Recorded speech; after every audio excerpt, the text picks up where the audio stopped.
ఎందుకు అనిపిస్తుంది అంటే 5 డిఎల్ పెండింగ్ ఉన్నాయి సార్, మరి మాకు 2 డిఎల్ రిలీజ్ చేయండి, మరి పిఆర్సీ కూడా మాకు 3 ఏళ్ళ అది ఉండేది 5 ఏళ్ళు, మరి 23 24 25 26 వచ్చే సార్, ఇక మీరు ఇచ్చేది ఎప్పుడు, మేము అనుభవించేది ఎప్పుడు, మేము మా బతుకులకు పిఆర్సీ కూడా దిక్కు లేకుండా అయిపోయింది, మేము కూడా మోసపోయిన వాళ్ళ కింద లెక్కనా సార్, పిఆర్సీ ఇవ్వండి అని అడిగితే పిఆర్సీ జూన్లో ఇస్తా అన్నాడు. ఈ డిఎల్ లెక్కేంది సార్, అది 6 నెలలకు ఒకసారి రొటీన్గా వచ్చేదే కదా, కేంద్ర ప్రభుత్వం 6 డిఎల్ ఇచ్చింది,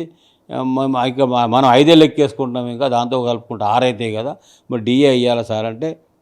ఓ 2 ఇవ్వండి 3 ఇవ్వండి, అన్ని డిఏలు రిలీజ్ చేయండి అని అడుగుంటే, ఓ 3 ఇవ్వండి, ఓ 2 ఇవ్వండి అంటే ముఖ్యమంత్రి గారు ఇప్పుడు ఇవ్వలేని అన్నట్టుగా, మరి మునుపు చెప్పినట్టు నా దగ్గర అంటే కోసుక తిన్నా డబ్బులు లేవు, వణుక తిన్నా డబ్బులు లేవు,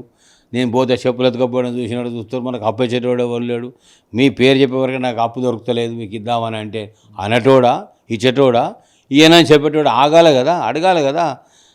వీళ్ళు మరి ఆ ఉపాయం ఎవరు చెప్పిర్రు, వాళ్ళు ఎక్కడెక్కడ వేసుకున్నారో, మెడకాయ మీద తలకాయ వాళ్ళు ఎవ్వరు కూడా రాబోతున్న పిఆర్సీలో పెండింగ్ డిఏలు ఇచ్చేనాడు కలిపియండి సార్ అని ఎవ్వరు అనరు. అంత తెలియదు, ఒక ప్రతిపాదన చరిత్రలో ఎవరు చేయలేదు.